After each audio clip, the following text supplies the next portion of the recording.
बिस्मिल्लाहिर्रहमानिर्रहीम। अस्सलाम वालेकुम। मैं जलील खान कुलाची, आप मेरे यूट्यूब चैनल देख रहे हैं। हुजूर वाला पाकिस्तान के सियासी मंजरनामे में आज पूरा दिन क्या कुछ होता रहा और मुमकिन तौर पर कल क्या हो सकता है, इस हवाले से डिस्कस करेंगे। शुरू हम करते हैं अंसार अब्बासी साहब की खबर से।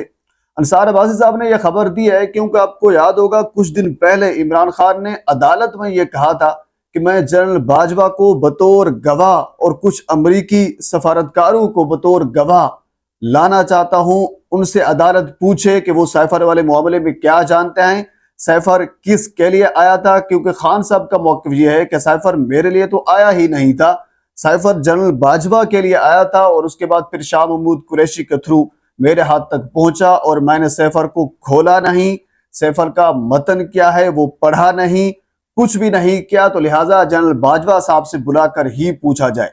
लेकिन पाकिस्तान की तारीख रही है, चाहे वो साबिक आर्मी चीफ ही क्यों ना हो, तो ये इदारे को बर्दाश्त नहीं होता कि उनको अदालत बुलाए और वो खुद आ भी जाए। जबकि अंसार अब्बासी साहब की खबर ये है कि जनरल बाजवा अदालत में आने के लिए तैयार हैं और इमरान खान के हक में बयान देने के लिए तैयार हैं।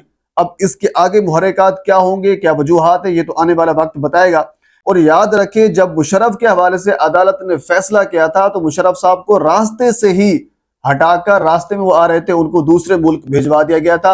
ये गवारा नहीं समझा गया था कि साबिक आर्मी चीफ साहब जो हैं वो अदालत में पेश हों और अपने ऊपर इल्जामात जो हैं उनकी सफाई पेश करें, तो इदारा इस चीज की इजाजत नहीं देता। तो बाजवा साहब ने भी यही कहा है अंसार अब्बासी साहब की खबर के मुताबिक कि वो इदारे से इजाजत लेने के बाद अदालत में पेश होंगे और उसके बाद फिर अगला अमल जो है वो तय होगा।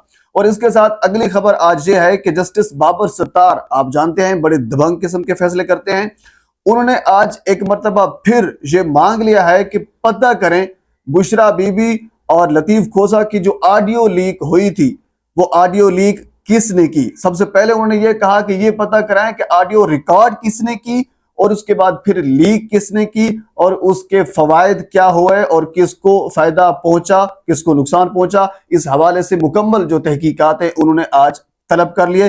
और आप जानते हैं कि जस्टिस बाबर सत्तार बड़े दबंग किस्म के फैसले पहले भी कर चुके हैं। बहरहाल हम थोड़ा सा आगे चलते हैं।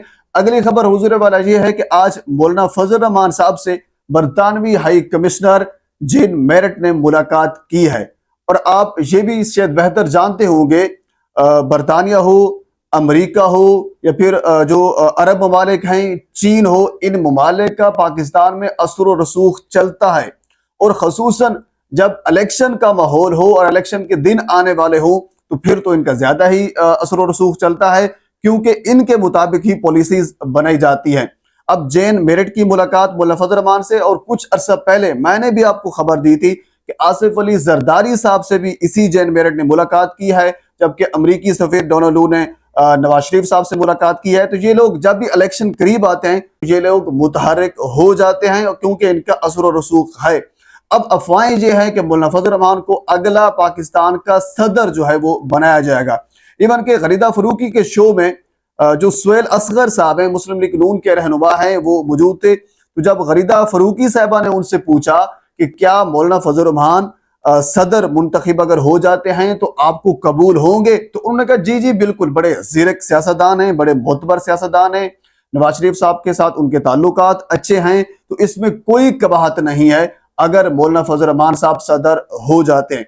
क्योंकि हाफिज हमदुल्ला साहब पहले ये कह चुके हैं कि हुकूमत आने वाली जिसके भी हो मरकज में, चाहे पाकिस्तान पीपल्स पार्टी की हो या फिर नवाज शरीफ साहब की हो, लेकिन सदर मौलाना फजल रहमान साहब होंगे। यानी ये सारी, वो कहते हैं ना, बात पक्की हो गई है, हमारी बात हो गई है, तो इनकी बात भी हो गई है। चाहे जिसकी भी हुकूमत होगी, मौलाना फजल रहमान साहब जो हैं वो पाकिस्तान के, इस्लामी जमहूरिया पाकिस्तान के अगले सदर होंगे। तो इस हवाले से जरी से बातचीत होगी। लेकिन मैं पिछली बातों पर नहीं जाना चाहता जो विकीलीक्स में 2007 में आया था कि मौलाना फजल रहमान साहब ने उस वक्त के अमरीकी सफीर एन पीटरसन से किस वजह से मुलाकात किया और उस मुलाकात में क्या कुछ कहा गया था।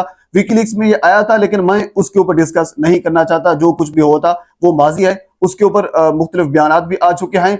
लेकिन ये तसलसल है बातों का, कह लीजिए कि एक मुलाकातों का पेश खेमा होता है, कुछ चीजें मुलाकातें होती हैं तो लगता है कि कुछ नया जो है वो होने वाला है। हम थोड़ा सा आगे चलते हैं।